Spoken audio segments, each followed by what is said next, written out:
Well, good evening, everyone, and welcome to Free. I'm Ryan, and I'm the pastor here, and it's good to be with you on a nice and cool Saturday night. Noelle Holskin's actually wearing a jacket tonight. I know. It's warm. Because it's like 50 degrees outside. I know. We can't all look like we just came from like Hawaii or something. But...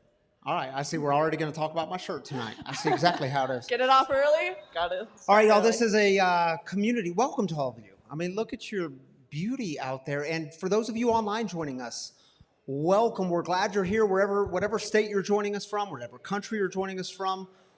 If it's tonight or if it's later in the week, we're so glad you're part of this community. So welcome to Free. This is a community for addicts, loved ones of addicts, and spiritual refugees. And what we do here is break the silence of addiction and create space for healing, recovery, and spiritual connection. And there is one thing we do not do. There's a lot of people still at the cafe. A long line tonight at the cafe. Well, it's cold out, you know. It is cold. Everyone's getting their pumpkin spice lattes. Did we just say that at the same time? No. See, they already have theirs. They came early. So cheers. Look at them. Cheers Look at them. Pumpkin spice. So the one thing we don't do on the count of three, all four words. 1, 2, 3. Yeah, this is a shame-free community. We don't do shame here. God doesn't do shame. It's one of the most important values we stand by here at Free. Yep. Noelle, there's a lot coming up, a lot going on. Will you give us the rundown? I would love to. First thing, if tonight's your first night here, we're really glad you're here. Welcome to Free. Please grab a welcome bag on your way out. They're just at this table right here. They have a little bit about what we do here at Free Spiritual Community, a little bit about what we do at Wagon Coffee, and some fresh roasted Wagon Coffee, and there's some other goodies in there, so please grab one on your way out if it's your first night here. Next up, the Connect cards. They're on these donation boxes. There's a couple stands throughout Free. If you're new here, please fill one of those out, and we get you on our email list so you can stay connected to us and just get up to date on all the events that we have going on and all the meetings that we carry here at Free. So please fill out a Connect card. This Saturday is a big one. We're teaming up with Recovery Elevator. If you guys like to listen to podcasts, this is a great recovery podcast, Recovery Elevator, but they are coming to Free on Saturday, and we are doing a service project with them. So Free's front yard is getting a facelift, but we need your guys' help for some of the landscaping and the work around that. So that's from 2 to 5 here at Free Spiritual Community. And then the founder of Recovery Elevator, Paul Churchill, he's going to be the guest storyteller that night. Yep, I think he just celebrated 6 years sober last week, so it's going to be really good. They were incremental in my early sobriety, that recovery podcast, and so it's going to be... And you're going to tell some of that story next week. Yeah, it's going to be great to team up with them this Saturday. So 2 to 5, please join us. It'll be a great community event, teaming up with another recovery nonprofit. So it'll be a great time. Yeah, it will. October 1st, we are going to have a movie night in this room. We're going to be watching The Goonies on 220 inches of TV screen. Who hasn't seen The Goonies? So, okay, 3 of you. We may start doing shame. Or we might shame if you ain't seen the Goonies. Tonight may be the night. Each of them need to come up and do the truffle shuffle. I'm going to pray about that. So We won't do that. October 1st, we will not be having service. It's a Saturday evening, but we are going to be having a movie night in this room. So bring chairs and blankets, and we're going to be playing the Goonies. There's going to be food at 5 p.m. And A food truck. A food truck. And the movie starts at 7 p.m. We'll also have cornhole outside. There's giant Jenga. Gosh, a bunch of games. Ping pong tournament. We'll do a cornhole tournament.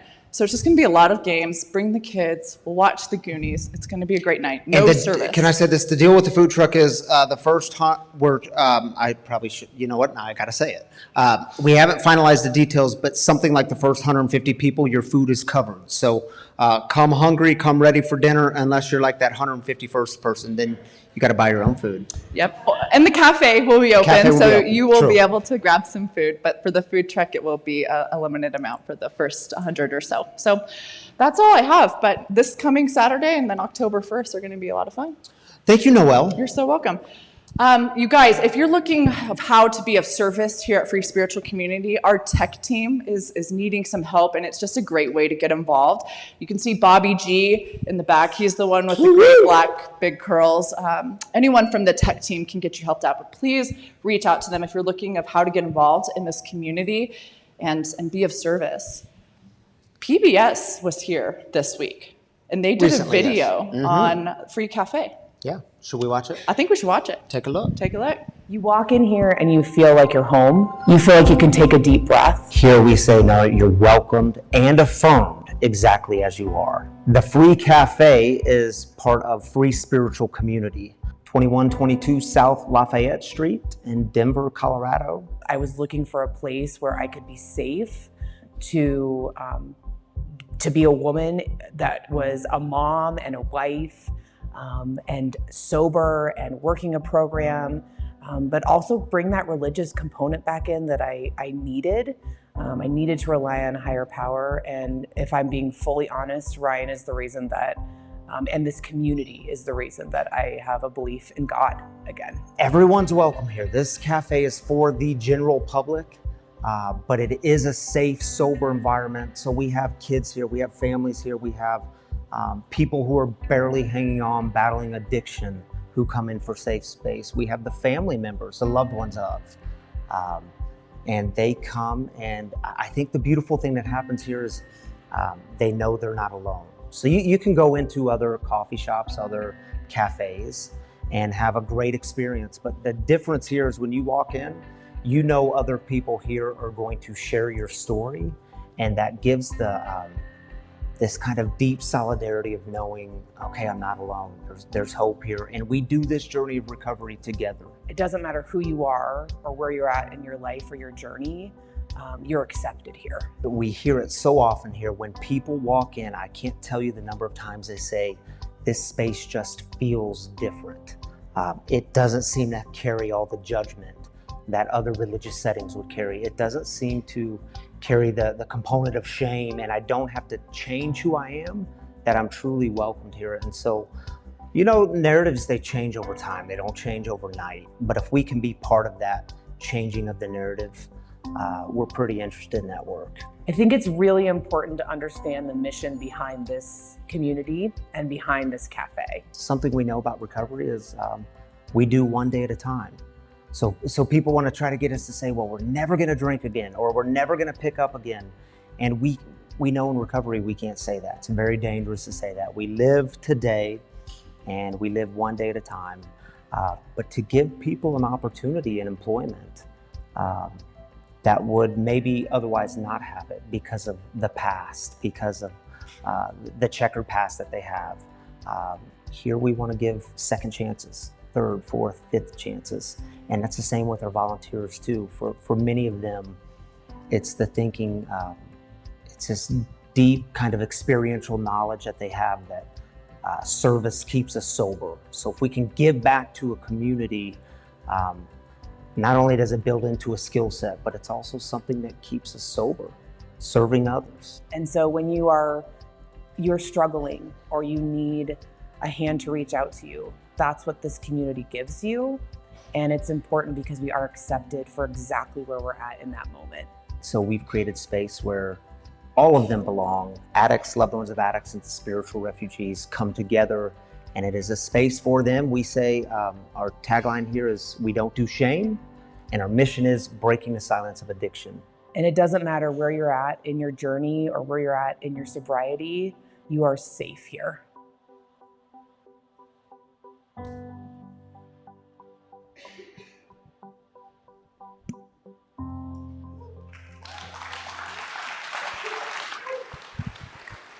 Yeah, good stuff.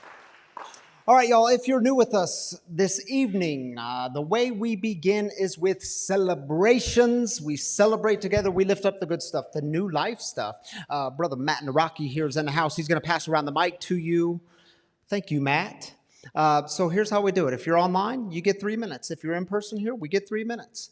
It's your opportunity to get vulnerable, to lift up the good thing in life, the new job, the new baby, the new sobriety, or the sobriety anniversary or a birthday, or whatever it is you're celebrating. We want to celebrate it with you. We believe that God joins us in the celebrations and claps with us. So take 3 minutes. If you're online, drop them in the YouTube comments, the Facebook comments. If you're here, just raise up your hand. A microphone will be brought to you. And we've got our first one already. All right, y'all, it's yours.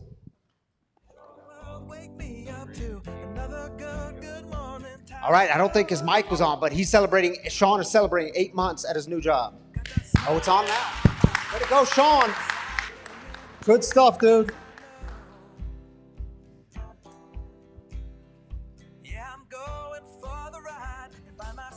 Hi, I'm Sarah, and I'm so happy and thrilled to share that Mitch has 5 years of sobriety this week. Way to go, Mitch. Thank you for sharing that with us, Sarah. I'm Kavita, and I had 6 years yesterday. Kavita, 6 years. I'm Mark. I'm an alcoholic, and I have 5 years today. Mark. Hey, Matt, we got one right up front here. Hi, I'm Lex. This is Amanda. She's been deteriorating physically with no good explanation for about 2 months, almost 3. And we finally got a good explanation. She is responding to the treatment, and I get to keep her for a while. Hey, that's good news, man. Celebrating that, Amanda and Lex. Hey guys, Bobby with the tech team. Our newest and greatest member, Hallie, is 24 today. 24 years old, Hallie. Thank you for being part of the tech team. Happy birthday. My name's Katie, and I'm celebrating 9 months today. All right, Katie. Way to go. I'm coming, D. Derek, celebrating a few things. I got a promotion at work. I'm now managing at Mile High Recovery. I started school for certified personal training, and my car that was stolen came back, so we're going to work on it and give it out to someone else in recovery. So, cool stuff. Good stuff, D. Celebrating all of that with you. Hey, we've got some people standing in the back. Can someone help get some chairs down maybe? And oh, they're on it. Never mind. I spoke too soon. They're on it. Look at how many people jumped up, though. What else are we celebrating, y'all? You got 34 seconds. We got someone right in this second row, Matt. Make them run in those boots. Hi, I'm Erica, and I'm an alcoholic, and by God's grace, I celebrate 16 years this week. 16 years for Erica. All right. 16 years sober. That's awesome. Congratulations. Do we have one more?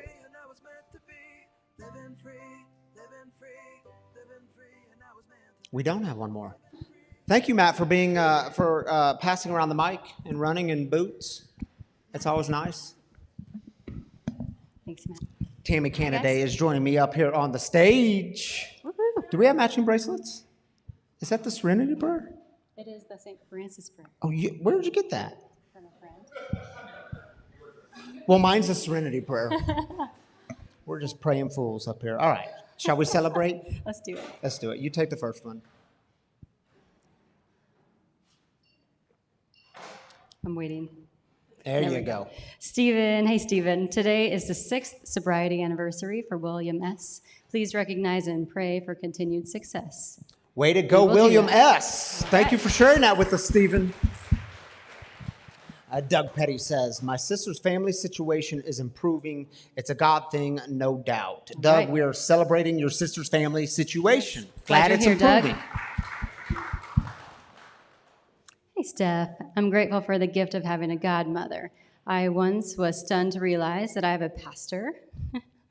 This is true. Now I have a godmother. She's my light and guide. Also, closing on my new home in a few weeks. Wow. Wow, It's a lot. is right. Congratulations, Stephanie. Glad you're here, buddy. Sydney says, celebrating Sunny turning 3. Happy Yay, birthday, Sunny. Sunny. She's in the back.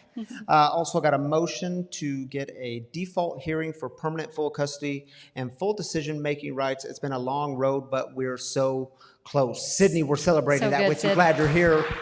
Thank you for being part of the tech team. Alex, were you celebrating something? Alex, 5 years of sobriety. Congratulations, Alex. So glad you're here. Thank you for working in the cafe. Thank you for being part of that video. Yes. All right, thank you, Tammy. I got to pull up my notes. What's next? Oh, my goodness. So we are in, if you weren't here last week, we started a new series called Recovery Myths Busted. This is tonight, Recovery Myth number 2. You just need more willpower.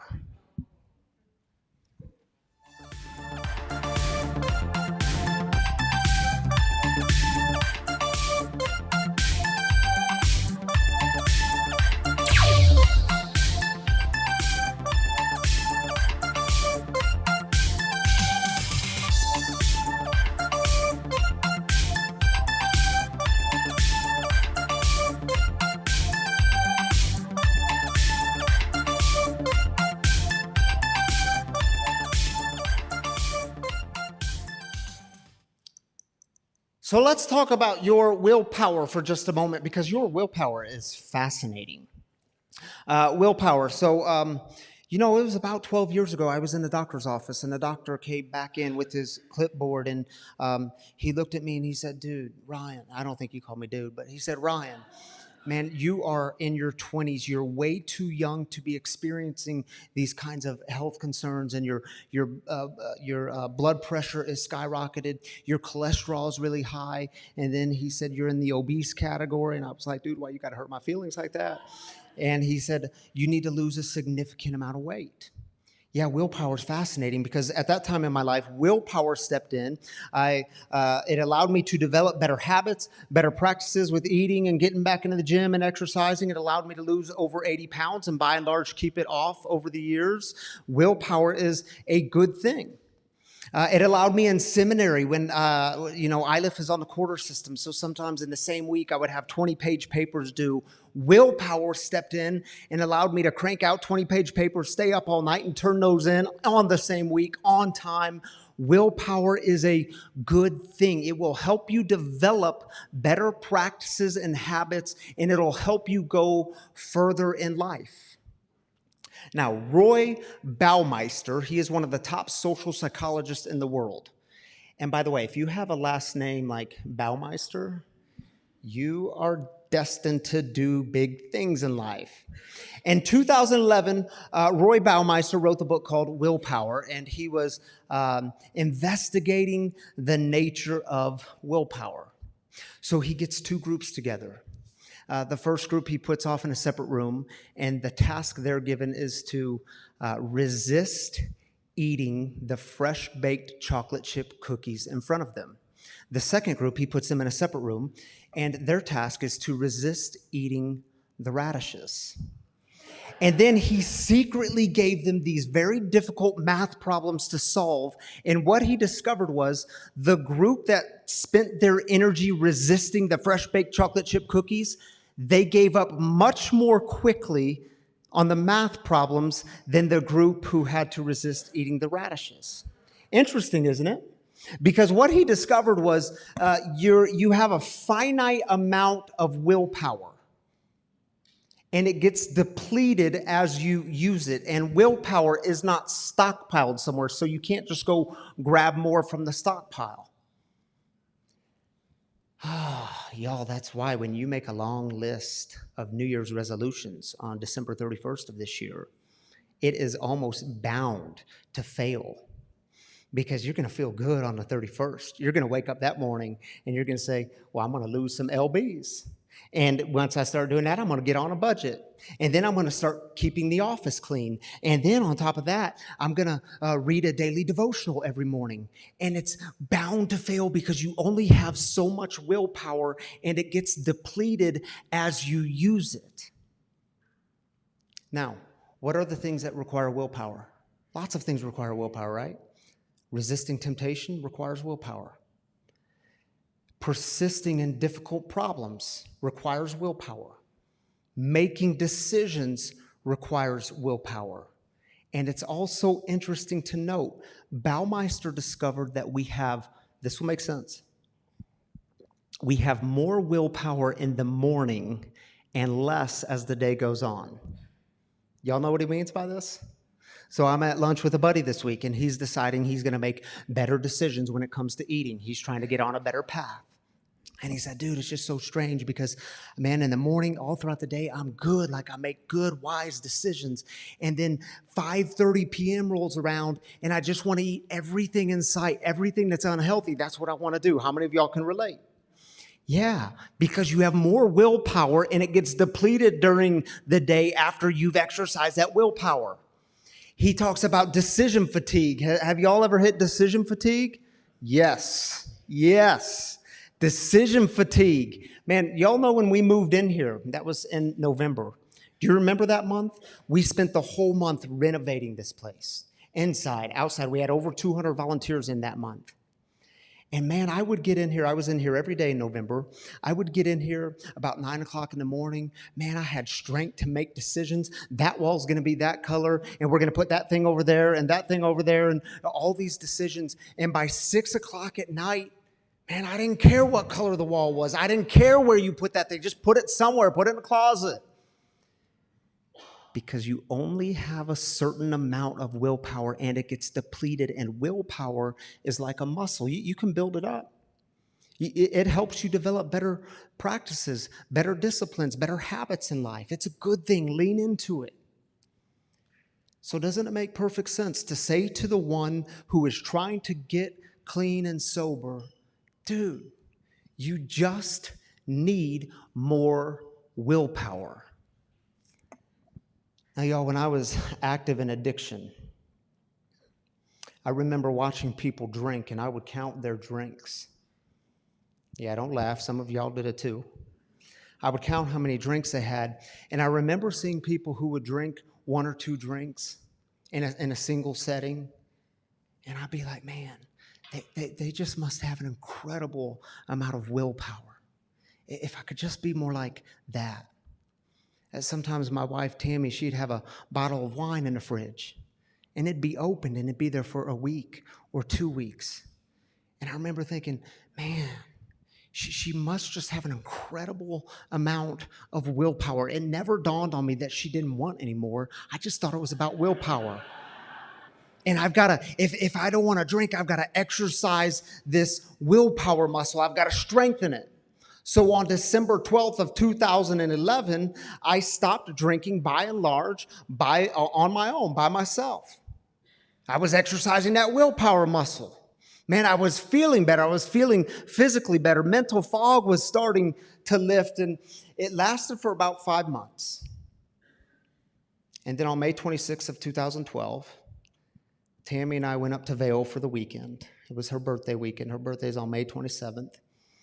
And I called the hotel before we went. I let them know that it was her birthday. We were celebrating. And when we got there, the hotel did this really nice thing, and they surprised us. When we got into the room, they had chocolate-covered strawberries and a bottle of champagne. And Tammy's holding this bottle of champagne, and God bless her, she didn't at the time know anything about addiction. She didn't grow up around it. And me, on the other hand, I had just beat addiction. My willpower was good. Man, I was strong. And she looks at me, she says, I mean, it's been 5 months. You think you can have just 1 glass of champagne? Oh, yeah, honey, I could do that. My willpower muscle's strong now. I've worked it. And y'all know how the story goes. I had a glass of champagne, and then I had another, and another, and another, and another. And I disappeared that night and blacked out.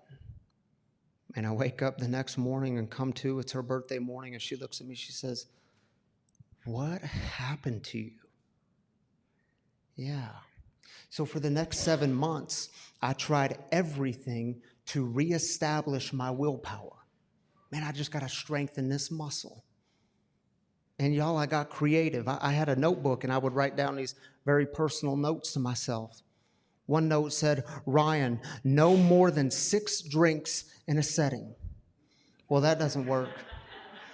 The next note, I'm not making these up. "Ryan, only drink on Mondays, Wednesdays, and Fridays. Absolutely no Saturdays, because Sunday morning you got to get up and go to church and preach." Well, that doesn't work. And another note, "No more hard liquor. Stick to wine and beer only!" Exclamation point. And that doesn't work. And absolutely no brown liquor, only white liquor. And y'all, nothing worked. Nothing worked, because once I had that first drink, I could not stop. So my brothers and sisters, what do you do when your willpower fails you?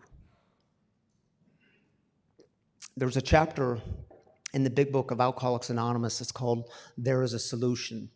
And I want to read just 2 passages from that chapter. The first one comes from page 20. It reads like this. "How many times people have said to us, 'I can take it or leave it alone. Why can't he? Why don't you drink like a gentleman or quit? That fella can't handle his liquor. Why don't you try beer and wine?' I tried that. Lay off the hard stuff. His willpower must be weak. He could stop if he wanted to. Tammy's such a sweet girl. I should think he'd stop for her sake. The doctor told him if he ever drank again, it would kill him. But there he is, all lit up again." 4 pages later, page 24. "The fact is that most alcoholics, for reasons yet obscure, have lost the power of choice in drink. Our so-called willpower becomes practically non-existent. We are unable at certain times to bring into our consciousness with sufficient force the memory of the suffering and humiliation of even a week or a month ago. We are without defense against the first drink." Dang, weak willpower? Without defense? Y'all, I had to come to realize that willpower was no defense against this disease of addiction. Because if it was, I would have beat this thing long before I got sober and into recovery. You see, I had to realize that there's an allergy in my body. You know, my 6-year-old son, Breck, he's allergic to nuts and eggs. If he ingests nuts, if he gets a peanut in his mouth, it's a life and death situation. It's a trip to the ER. It's an EpiPen. I asked the doctor, well, what would happen if we didn't do anything? He said Breck would no longer be with us. It's a life and death situation. I have an allergy in my body that Tammy, my wife, and other normal drinkers do not have. That once alcohol goes into my body, once I take the first drink, my mind becomes obsessed with getting the next and the next and the next. Something different happens in my body. That you'll hear people say, well, I've had 2 drinks, I'm feeling it, I should stop. My body has never done that. My mind has never said stop. I can't understand it. My body says, no, you need more now. You're just getting started. When people say, oh, I've had 2 drinks, it's after dinner, I'm full. And alcohol never made me full. I never experienced fullness from alcohol. You see, in my experience, you will either succumb to this disease or you will begin to rely on a power that is greater than you, and it will revolutionize your entire being, your entire attitude towards the world. And see, what I've learned about this disease of addiction is it will always give you more than you can handle. which leads me to recovery myth 2B. If 2A is you just need more willpower, 2B is closely related to it. And it's when well-meaning folks will say to you in a time of a trial or struggling or challenge, they'll come to you and they'll say, don't you worry, because God will never give you more than you can handle. And every time I hear it, I just throw up in my mouth a little bit. Because there's all kinds of spiritual and theological problems with that. First, God does not go around the world creating suffering and chaos and sickness and disease. God is found in the healing. And second, addiction will always give you more than you could handle. If you could handle it, why would you need God? Life will happen. And as we talked about last week, no, life does not happen to you. Life happens. Hard, difficult things will happen in your life, and at times it will be more than you can handle. And what I know is there is story after story, scripture after scripture of a God being with us through the most difficult times, a God who is with us in that suffering, a God who never abandons us. Is it any wonder culturally the most popular psalm in the Old Testament is Psalm 23? Remember those words? When I walk through the valley of death, you are with me. Yeah. But let's be clear, if you're going through something hard in your life, God isn't giving it to you. God isn't punishing you. And y'all, it took me years to get this. Because when I was 18, almost 19 years old, my brother who battled this disease of addiction, he relapsed and got behind the wheel of a car drunk and died that night in that car accident. And I thought, man, God's punishing us. God's getting us back for something. God's trying to teach us a lesson in this. God is not punishing you. God is not putting you through some sort of test to see if you're going to be faithful enough to pass the test. If that's who God is, count me out. God does not go around the world creating suffering in the world. God is always found in the healing. And see, if I could handle it all, I wouldn't need God. Why would I? I could just keep doing it on my own. You know, when people say God will never give you more than you can handle, I want to say back, yeah, I know, but life will. And see, when we can accept the fact that life will give you more than you can handle, when you come to grips with this, in my experience, we find a great promise, and that is that God is faithful to meet you in the mess and in the pain. And listen, I know it's hard to admit our weakness. It's hard. Who wants to do that?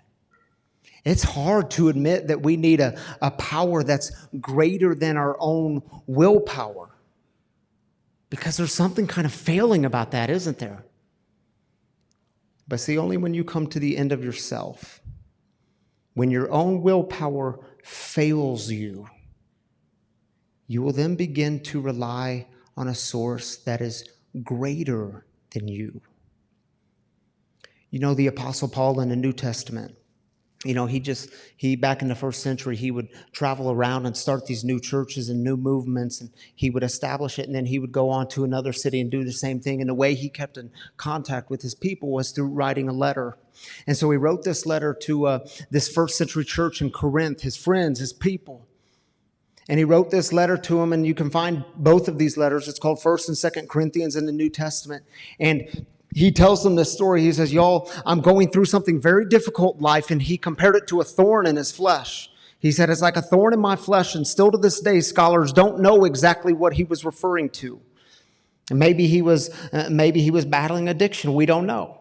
He says, there's this thorn in my flesh, and I've begged God 3 times to take this thorn away, and God didn't do it. Instead, God said to me, my power is made perfect through your weakness.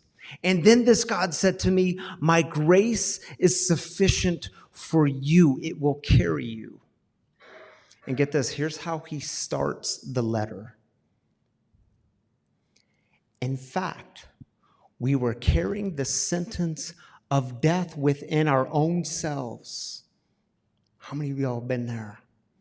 carrying the sentence of death within our own selves so that we should be forced to trust not in ourselves, but in God who raises the dead. How many of y'all know what it's like to be raised from the dead? When I was stuck in my addiction, I was dead. Everything meaningful to me was taken from me. I gave everything to this addiction. I was dead spiritually, mentally, physically, emotionally. Weren't you? So let me ask you a very simple question. Do you trust God? And do you trust that this God can raise you from the dead even though you carry a death sentence within you? And you see, there is a kicker to it all. And the kicker is this: you will never trust God with your life if your conception of God is that God is simply waiting to lay into you. And I know it's the image that so many of us were handed in our childhood, this image of God, that God was standing by, waiting to crush you, waiting to tell you how bad you are, waiting to tell you how worthless you are, waiting to fill you with more shame and to punish you for all your wrongdoings. And if that's who God is, if that's the image of God that you carry, you will never trust this God. Why would you? You know, one spiritual teacher says that authentic spirituality is a matter of emptying the mind and filling the heart at the same time. My brothers and sisters, maybe it is time to empty your mind of old ideas about God and fill your heart with something new. You know, in John's gospel, and keep in mind there's 4 gospels, Matthew, Mark, Luke, and John, found in the New Testament. In John's gospel, resurrection, new life, it's referred to over and over. It's scattered throughout the gospel. It's referred to as the 8th sign. You'll often see, if you read John's gospel, the 8th day or after 8 days. Because you have to understand, in Jewish thought, they loved numbers. Like 7 was the number of completion. It was the number of the days of the week. 8, well, the 8th sign would be the first day of a new week. Something new bursting forth right here, right now. And this story that I want to close with, it takes place after the 8th day. Something new bursting forth in creation. This story comes from the end of the gospel. It's found in chapter 20, and it's right after the first Easter, the resurrection of Christ. And remember, Jesus was put up on a cross and nailed to this Roman execution stake, nails in his hands, his feet. He was pierced in his side, and then he was left in a tomb. And some of his friends, they're called disciples, on the 3rd day, they run to this tomb, and they see that the tomb is empty, and some of those disciples encountered the risen Christ among them. And the text tells us that they were filled with excitement and a little bit of fear. And they were so excited and so filled with fear that they run back and they want to tell their friend Thomas, another disciple, what they had just seen. And they say, "Thomas, dude, you are not going to believe this." Check it out. But Thomas replied, "Unless I see the nail marks in his hands, put my finger in the wounds left by the nails, and put my hand into his side, I won't believe." Check out the new thing. After 8 days, his disciples were again in the house, and Thomas was with them, even though the doors were shut. Jesus came and stood among them and said, now y'all, out of all the things Jesus could have said to Thomas, "Thomas, dude, you're a loser. You're weak in your willpower, man. You cannot believe in the things you cannot see. Man, I shouldn't even be here. I should just leave you right now. I shouldn't even be in your presence." Out of all the things he could have said to Thomas, he says this: "Peace be with you." Then he said to Thomas, "Put your finger here and see my hands. Reach out your hand and put it in my side." A God who says, "Yeah, I'm here. I'm present with you. Yeah. You can touch me. Yeah. You can draw near." Whew. I know that some of you in your recovery, you struggle with the God stuff. It's why we created space for spiritual refugees. You struggle with the God stuff. You're just not sure about all those beliefs. You don't have it arranged up here all in your head, and it's okay.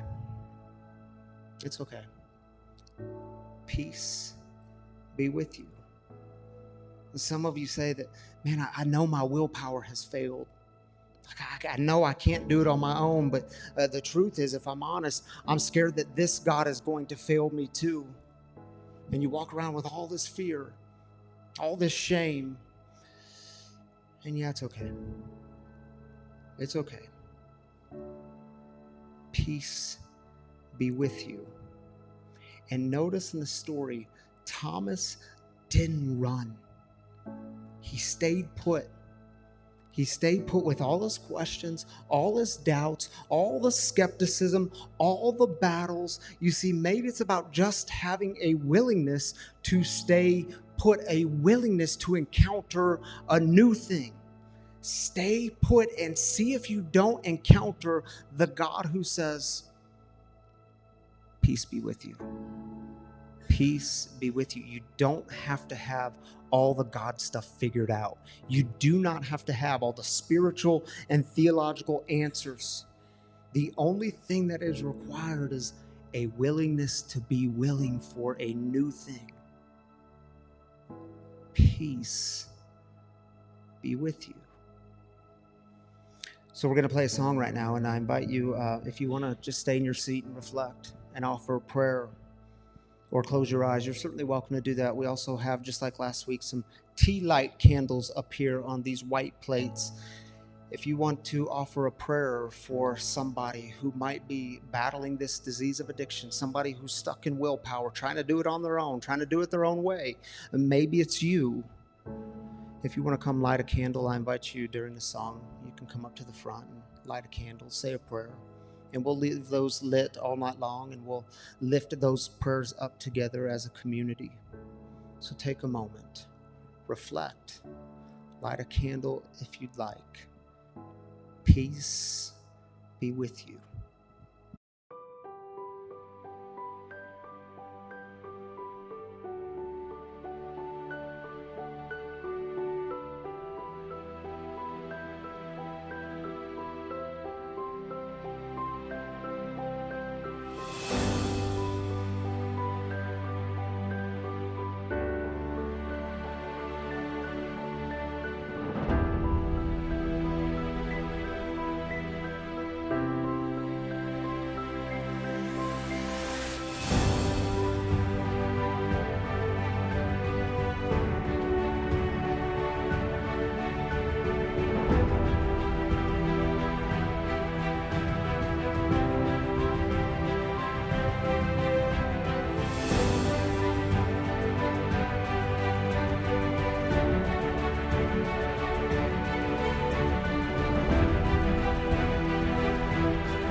All right, y'all, it is Saturday night, so that means we do have a guest storyteller in the house because every single week here on Saturday night, we have a guest storyteller who joins me up in the living room to share some of their experience around the topic at hand. So this one's on willpower, and I can't wait for y'all to meet. Some of you know Tripp Freeman. My boy is in the house tonight. He's going to share some of his story. Tripp and Sharon, where are y'all at? In the back? Can y'all just wave? Sharon, you too? Is that Sharon in the back? I can't see with the lights. Okay. So good to have you guys here. They tune in like faithfully. They're like Jen and Christy, who are also with us from North Carolina. But they tune in faithfully every Saturday night online. It's good to have you guys in person. I had the pleasure of marrying Tripp and Sharon back in April. Yeah. Tripp and Sharon both got baptized in the Wagon here on a Saturday night back in May. That was a cool thing. And so I said, Tripp, would you come share some of your experience about willpower? Now, we met on this couch earlier this week, and I said, Tripp, the question I want to ask you is like, how has your willpower failed you? And without hesitation, he said, well, it landed me a 12-year prison sentence. So when we talk about redemption here, when we talk about new life, it's happening right in front of us. Will y'all help me welcome Tripp Freeman up to the living room?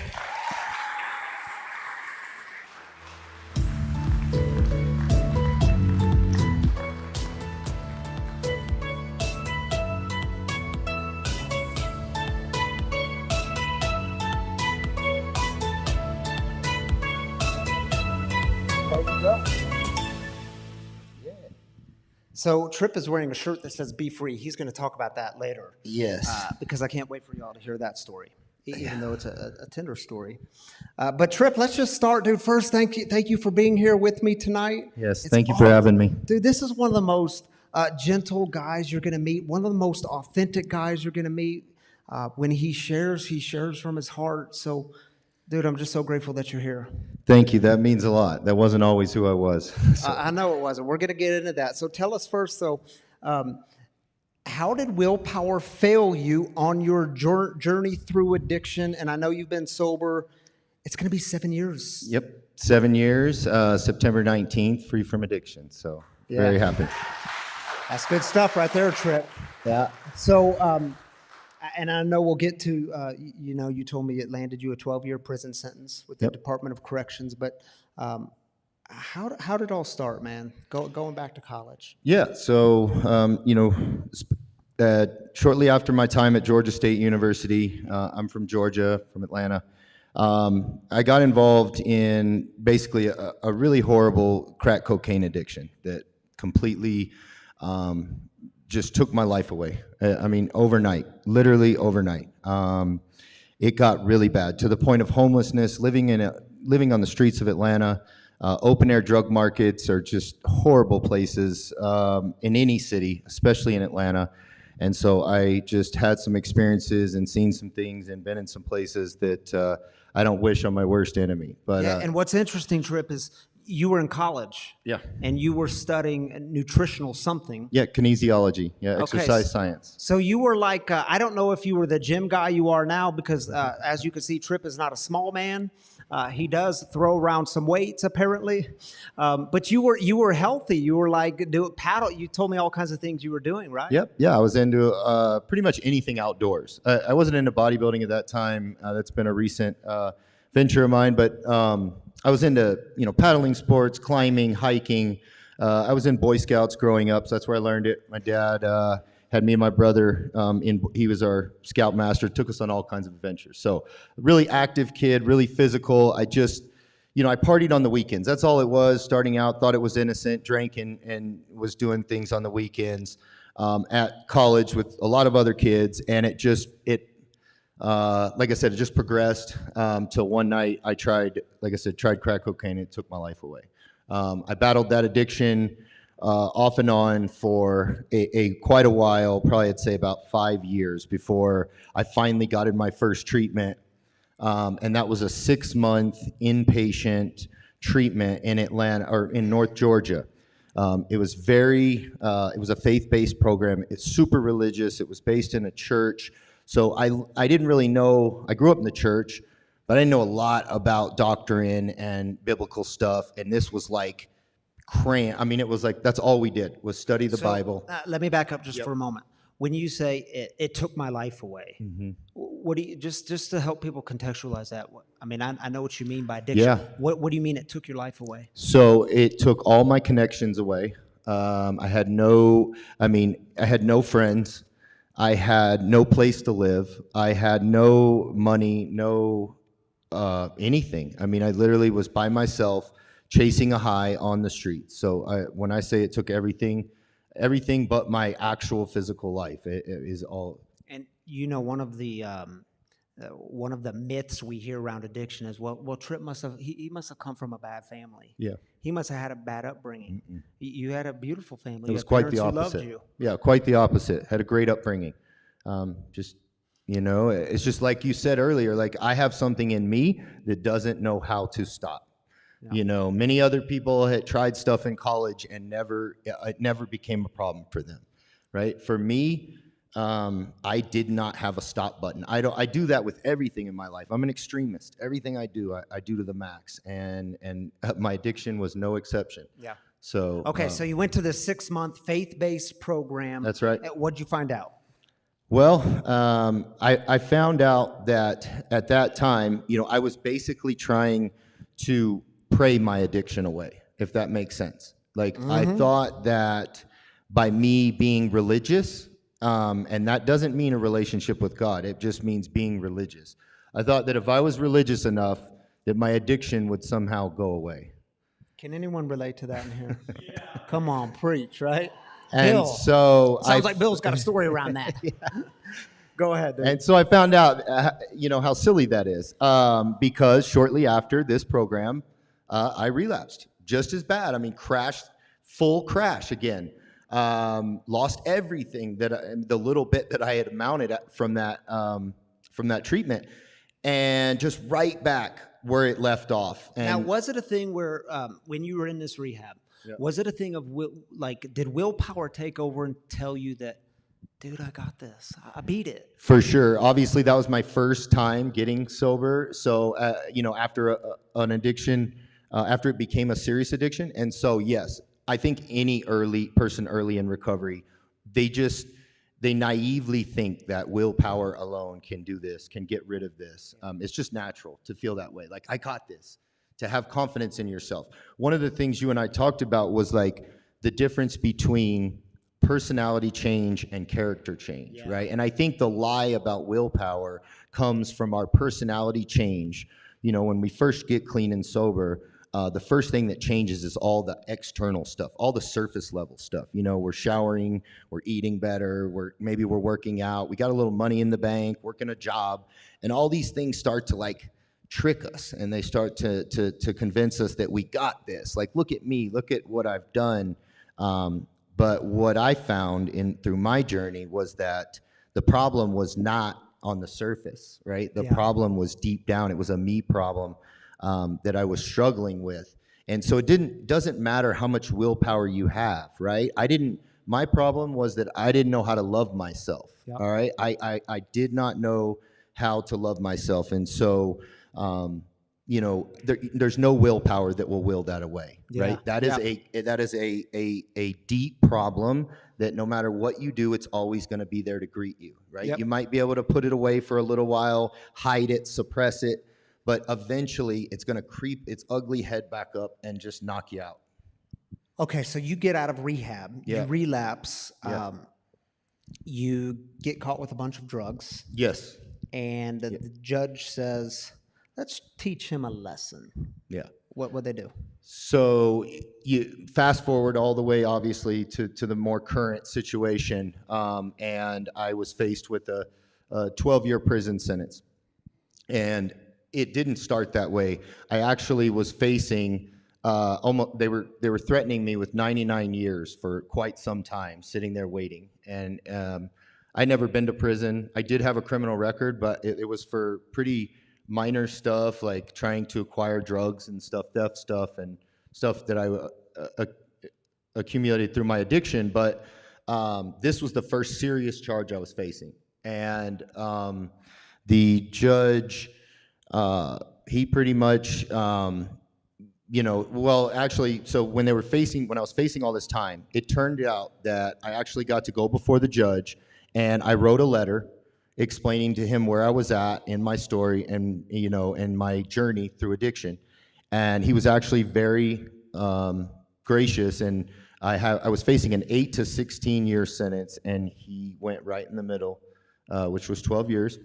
And so I was sitting in county jail. I was waiting to go to prison, and didn't know what to expect. I was terrified, and I met this old timer, and he basically sat me down and told me that he could tell I was scared, and he told me, hey, if you behave yourself and you do everything right, you can get out of prison in 4 years. And I remember that. I mean, vividly remember hearing that and absorbing that and being like, okay, that's what I'm gonna do. Yeah. And so I went to prison with that mindset of already day one changing my life. Everything from the minute I got to prison, I was trying to do every program. I was involved in the dog program, 7 Habits, TC, which is our treatment within the facilities. I was an aftercare member, helping other people in their recovery. So just doing everything I could to better myself, because I knew that I didn't want to spend 12 years in prison. And so, but it was in prison for you where you kind of learned to marry the two of willpower and God. And faith, yes. So absolutely. So I was actually running from God when I was facing my charges and getting ready to go to prison. I didn't want anything to do with God. And I'm sure many of you have been there before. I was blaming, I was in that shame and blame game, and didn't know how to process the emotions. And so I remember having conversations with my mom about that, and she just trying to influence me to come back to the Lord, and I was just not hearing it at that time. But it was during my time in prison when I realized the Jesus thing, right? The Jesus thing made sense to me, right? And what I mean by that is that I thought for so long that I had to be some type of way in order for God to receive me. Yeah, right? You had to earn God's love. Yeah, I had to earn God's love, and that's so twisted and backwards, and it comes from the shame and guilt that I had built up in my addiction. I didn't know how to face God like that. But then when I read these stories in the Bible about God receiving everyone, no matter what their, situations were, it was through a unique sequence of events that I was able to see God's grace, actually see God's grace, and that it doesn't matter what you look like, what you smell like, what your past is, all those things. It's in the blood of Jesus that we receive that. It has nothing to do with me, the drugs I've done, the bad stuff that I am ashamed of, or any of that. It's under the blood of Jesus that I get to receive God's grace. So that's the beauty of it, and I did learn that while I was in prison. And you also had something very difficult happen in prison. And I was talking to a friend earlier today, and I said, man, the thing about sobriety is we get sober and hard things still happen in our life. Mm-hmm. And this was very monumental for your recovery. It has everything to do with your Be Free shirt. That's right. Tell us what happened and what it was like. Yeah, so this is the most amazing, special, yet horrible thing that's ever happened to me in my life. And so what happened was, about a year into my time in prison, I found out that my brother, his name is Brandon Freeman, he was diagnosed with terminal brain cancer. And it was devastating because you have to understand, my brother was an angel. As far as when we were kids, he never wanted to break the rules. He was that kid that always did the right thing. I was the opposite. I was a hellion. I was always mischievous and breaking stuff and all that. But my brother was the good kid. He was the good one. And at the time I went to prison, he had 3 beautiful children. He had just had his youngest, his girl, Evie, and he had a beautiful wife. He was a physical education teacher at a school for kids with disabilities. He wanted to be a pastor from a really young age, just a great man of faith. And So here he is. His life is completely, like, from the outside, like, perfect, you know? Like, he has all these wonderful things, great kid. Here I am, no kids, no wife at the time, nothing going for me, sitting in a 12-year prison sentence, and he's the one that gets the terminal brain diagnosis. You know, that was a hard pill to swallow. And at the time, my brother wasn't even speaking to me because of my addiction. But luckily, he was a very gracious kid, and he reopened lines of communication for us to have conversations in those final years. And once I had been paroled I had been granted parole. This is about 4 years in. I had been granted parole, and I knew I was leaving, but I didn't know when. When they tell you you're going, they don't give you a date. They just say, sit and wait. And so I'm sitting there waiting, and I could tell my brother's health was deteriorating based on the conversations I was having with him and the conversations I was having with my family. And I was really hoping that I would get out in time to see my brother one last time, and it wasn't God's will. It was about the week before I got released that my brother passed, and I got released right around just in enough time to be able to go home and go to the service for my brother. And I got released from prison in March of 2020, which is, many of you remember, was the height of COVID, right? I'm sure none of us will forget that for a long time. But I remember it was like an act of God to get granted the permission to go back to Georgia, that fresh out of prison, to go home. And we got it worked out. My mother's amazing at that. She got that all handled. And Hazelbrook, I paroled to a sober living here in Aurora called Hazelbrook. And it's like my family now. But Gino and Jess are in the house, aren't they? Yeah, Gino and Jess. The Shvedovs, because they just got married last week. That's right. So I had paroled to Hazelbrook. So Hazelbrook also had to approve me because they don't allow long leaves like that, fresh into sober living. So they granted me permission to go as well under some stipulations. I fly out there. Now, keep in mind, I haven't seen my family in a really long time, and I'm the black sheep of the family. I'm the only one that's been to prison like that. So I'm already feeling all these weird emotions.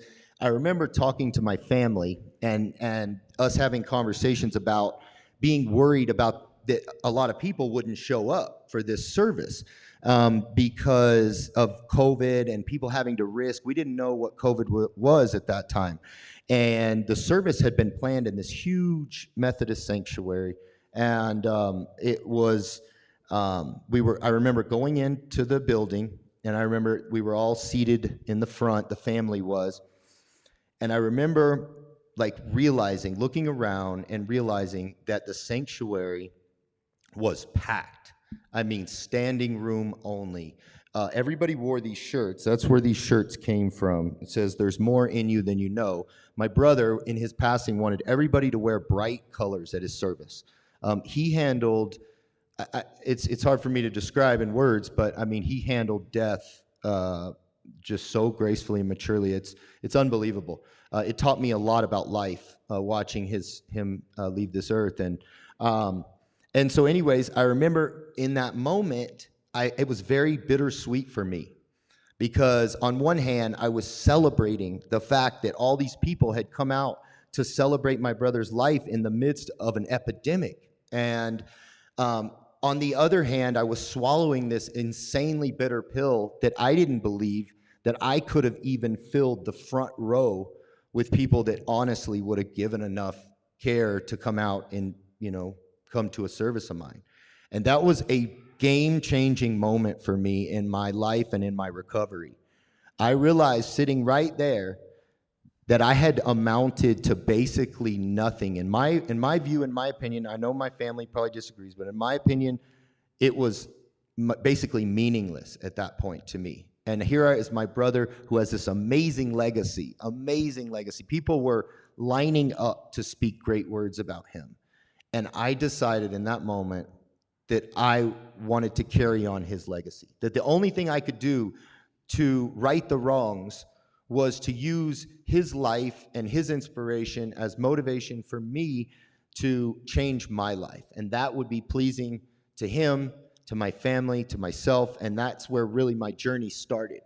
And then I went back home after that service with a fire lit underneath me, and of course, God had placed me at Hazelbrook, and Hazelbrook took excuse me, Hazelbrook took over from there and really created the culture, the community, the family that really, catapulted me to being able to be this successful post incarceration. So give us just the 1 minute synopsis of what you do now. For my recovery? Yeah. So, well, right now, I am the director of operations for Hazelbrook Sober Living. So I'm super blessed to work in the recovery field. And y'all are just like growing like crazy. How many houses do you have? We're getting ready to open our 21st house. So, yeah. And it's happening like hotcakes. So, yeah, absolutely. And I have an amazing mentor and leader in Gene, and he has been like a brother to me and has really given me the opportunity. And so super blessed to be a part of that organization. It's a large part of my success, really. As a matter of fact, funny coincidence is that my fire for everything, like after I got back from my brother's service, shortly after that, Jess took us on a 14,000 foot peak. Yeah, and I didn't know what I was in for, y'all. I was dying halfway up this mountain, but we made it to the top. And I learned so much about my life and about recovery on that mountaintop. And I came down that mountain like literally hopping. I was so giddy and excited and excited. I knew that I could be happy in recovery and in sobriety. And that was really a catapulting event for me. And I was sold. Whatever Hazelbrook was selling, I was buying. I was drinking the juice, right? And so I haven't stopped. I haven't looked back. They've continued to provide me opportunity. And now I get to go every night. We just opened this wonderful thing called the TSZ. It's a transitional safety zone. And it's a place where people can come and they don't have to have a clean UA. So they can access sober living directly without a clean UA, which has been a huge barrier to sober living up to this point. So it's an amazing blessing that God has tasked us with, and we don't take the task lightly. We have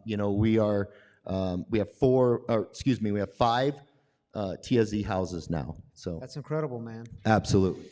Tripp, man, I'm so glad you're here tonight, and Tripp will stick around for some afterwards. If you guys have more questions for Tripp, if you want to know, if you have got questions around sober living, maybe you want to talk to Tripp. Yeah, Tripp, are your parents watching tonight? I think they are. What would you say? What would you say to in just one or two sentences? What would you say to mom and dad down in Georgia? Oh, this is gonna make me break down. So, mom and dad, you guys have never, ever, ever turned your back on me. No matter how bad things got, no matter how rough it got, you guys were always there for me. And you guys raised me so well, and I thank you for all the work and effort. I know I wasn't always the best son, and I'm trying to right that wrong, and I just love you guys from the bottom of my heart. Thank you so much. Tripp Freeman, ladies and gentlemen.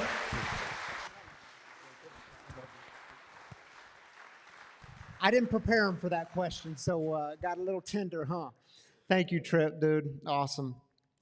Well, y'all, we close down the service here at Free the same way we start. I shouldn't say the same way. It's a little different. We close with heartaches, the same way we do celebrations. Because what we know is you're not cut out. You are not created to carry the burdens alone. Your willpower cannot get you through heavy burdens in life, but community can. God can. We bring God into this stuff. So, Matt, thank you for passing around the mic again. We'll do it the same way, y'all. If you're online on the YouTube or the Facebook, just drop a comment in. And this community wants to lift you up. This community wants to surround you with prayer and good energy and good vibes and spirit. So just drop a comment in, whatever that burden is that you're carrying. And if you're here in person, just raise your hand and Matt will pass you a mic and he'll take 3 minutes and give the burden. Let people in. Let community carry. Take 3.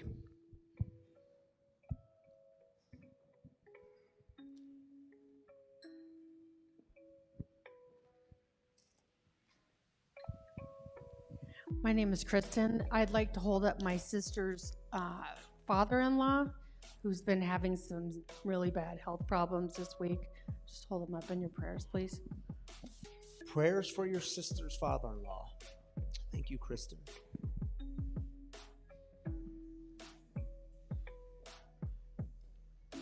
Yeah, I'm Austin. My friend Sean overdosed last week, and he's in the hospital on a ventilator because of complications from that. So just some prayers for Sean. Prayers for Sean, who overdosed last week in the hospital on a ventilator. Thank you for sharing that with us, Austin. Prayers for him. Prayers for you and the family. This prayer is for my brother Cody. He just got out of medical detox 7 or 8 days ago. 4 went rehab, but I'm hoping that he leans into not his willpower, but into God, into the rest of this recovery, hopefully. Yeah, thank you, Sierra, for sharing that with us. Prayers for your brother Cody. Is that right, Cody? Prayers for Cody. We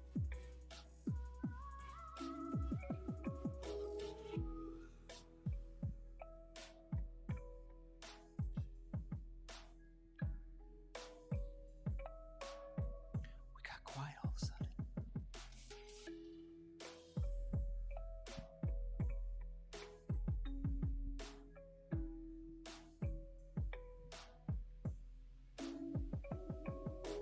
Were you pointing at someone, Tam?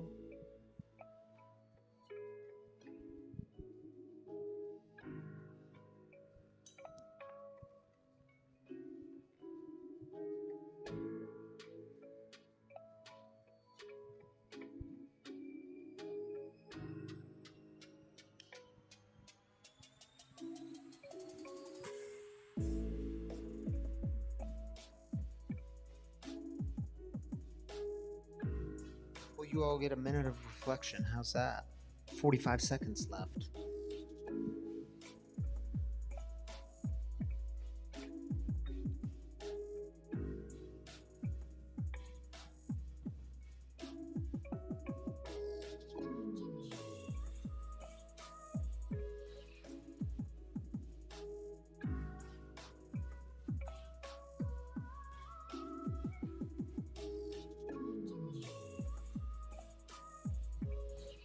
Matt, you joining me up here?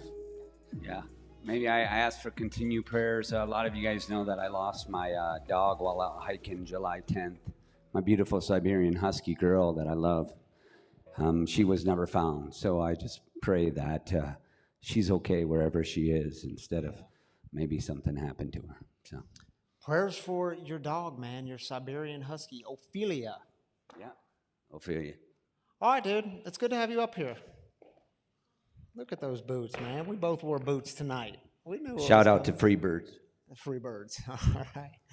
All right, dude. How it works is you're going to read the comment that comes across the screen. But, man, we didn't have much tonight. We had a quiet community at the later part of the night. So let's see if our online community had much to say. Does that mean there's nothing?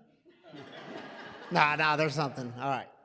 First one tonight is from Carrie Chambers. Please pray for my son, Caleb. I pray for peace and a desire to break free from addiction and seek God's light, that he will come to believe there is a way out. Our prayers, Carrie. Carrie, continued prayers for your son, Caleb, and we are going to light a candle for Caleb tonight. Glad you're part of this community. Glad you're here tonight. Lance. Lance says, hopefully not a heartache. Well, then we're not going to read it then. No, I'm just kidding. Hopefully not a heartache, but I want to lift up a young man named Caleb. Same Caleb or different Caleb? I don't know him or his current situation, but we have been asked to lift him up in the past, and I pray he is now in a better place. Please pray for him and his family. Thank you, Matt. We're lifting up Caleb. Lance, I don't know if it's the same Caleb, but we're lifting up Caleb twice tonight. Molly Ann King, I'm leaving a job and occupation that I've had for all my adult life and starting something new. Prayers in this time of transition. Prayers to you, Molly Ann. Yes, definitely.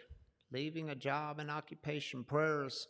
All right. There's no red dot. Oh, there's another one. Stephen said, please pray for Rob H., recently diagnosed with cancer and prognosis is poor, gave his life/career to teaching young people. Stephen lifting up Rob H., keeping him in prayer tonight and this week and in the days ahead. Stephanie, our friend Stephanie, my heart aches for the people I care for every day. It's hard to get old. Amen. And bald. And it's harder when people don't understand the death process or have faith. We all are going to die. We should learn how. Beautiful, Stephanie. Yeah. Thank you for that, Stephanie. Cindy Rapp says, please lift my friend Julie in her recovery journey. Julie, prayers for you. Thank you, Cindy, for lifting up Julie. Thank you, online people, for joining with us in community tonight from wherever you are.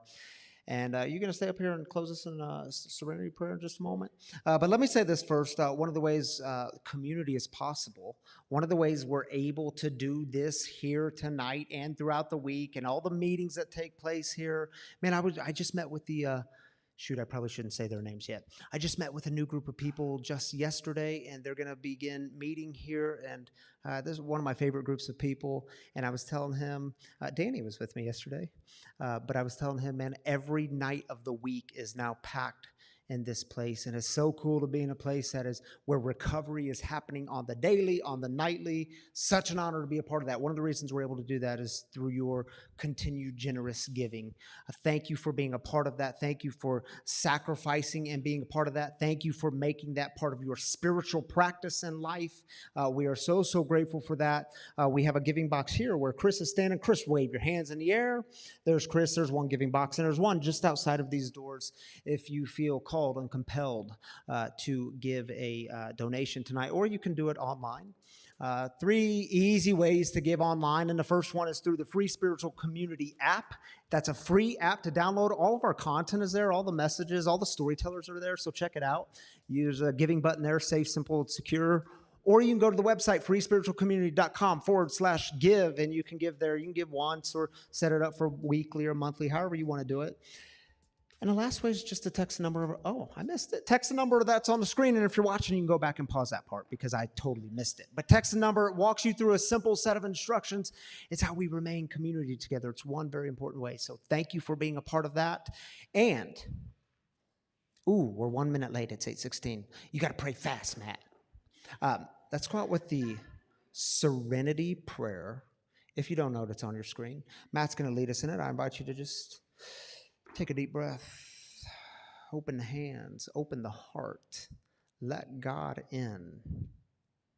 God, grant me the serenity to accept the things I cannot change, courage to change the things I can, and the wisdom to know the difference. My free brothers and sisters, your willpower is an incredible thing, but it might not be enough to get and keep you sober. There is a God who is with you, and for that, peace be with you. We'll see you next week.